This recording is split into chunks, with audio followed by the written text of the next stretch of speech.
Google Panjiyar का video सबसे पहले आप तक पहुंचे तो लाल बटन दबाकर चैनल को सब्सक्राइब करें और घंटी के निशान अवश्य दबावें।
समदर्शी छियै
श्री हरि ठाकुर जी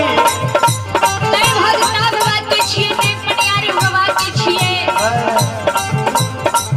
नहीं गरीब के छिए नहीं अमीर के छिए संसार में धर्मराई बाबा के निकरो नहीं छिए के करियो आयो भगती के सीता राम राम राम हे भगवती मान दी होगा आयो भगती के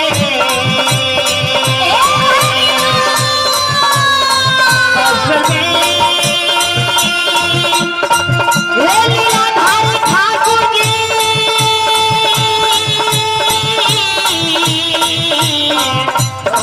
हे घर मेरा बाबा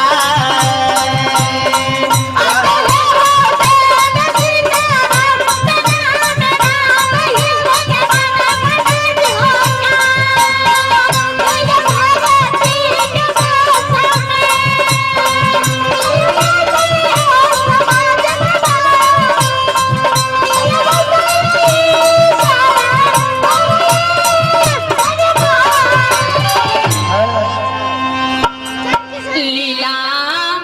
धारी धर्मराज बाबा अंतर्यामी मालिक भक्ति की बस में रहे वाला अंतर्यामी मालिक लीलाधारी गोसाई श्री हरि ठाकुर जी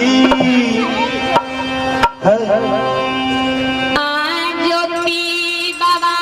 के भगती जब के दली में पूरा आ गेले हे गोस्वामी बाबा ज्योति बाबा के भक्ति जब के दली में जाके पूरा भ गेला हे गोस्वामी बाबा अय्या भाई इंद्रभूषण कुमार का पोता अय्या भाई इंद्रभूषण कुमार का पोता कृष्ण मुरारी ए मालिक ने कानून के दान दे है इसे महादानी को लाख लाख धन्यवाद महादानी बाबू की जय हो उनके समस्त परिवार की जय हो आइए अय्या भाई नारद यादव का पोता अय्या भाई नारद यादव का पोता शिवम कुमार ग्राम उत्तरवासी टोला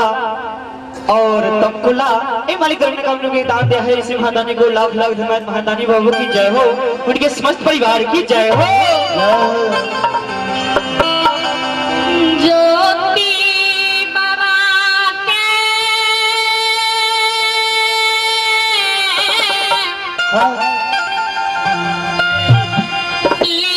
लीलाधारी धर्मराय बाबा अंतर्यामी मालिक हे गोस्वामी बाबा के दिल्ली में ज्योति बाबा के कहिए ज्योति ए हो तपसी चलो जन्म स्थान कॉपी के चलो जल्दी चलो कल के तपसी जय हो चलो जन्म स्थान कॉपी के चलो कल के गोसाई हे ठाकुर जी आत तो हमरा के दली में काछे नीन जगा देलो ज्योति बाबा के शब्द धर्मराय बाबा सुने धर्मराय बाबा महावीर जी के कहिए महावीर जी हे भाई जी ज्योति के शब्द के सुनिए ज्योति बाबू कहिए गुस्से हमरा काछे नीन जगा देलो कल के ज्योति 12 बरस के दली में बिना यौन बिना जल बिना जुड़ी छाहर के बीत गेलो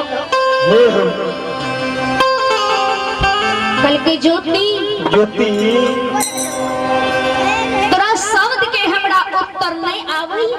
हाय हाय कल के ज्योति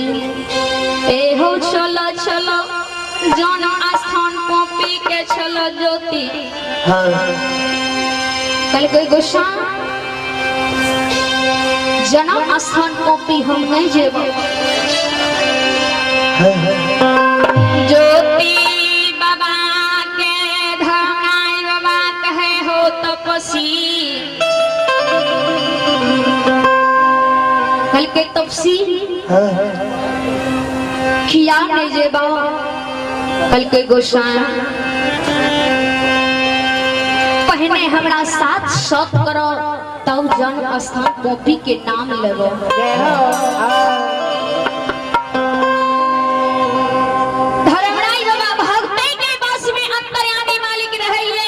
हे गोसाई बाबा लीलाधारी धर्मराय बाबा तपसी के शब्द के सुनाइए। धर्मराय बाबा ज्योति के कहिए हो ज्योति। ज्योति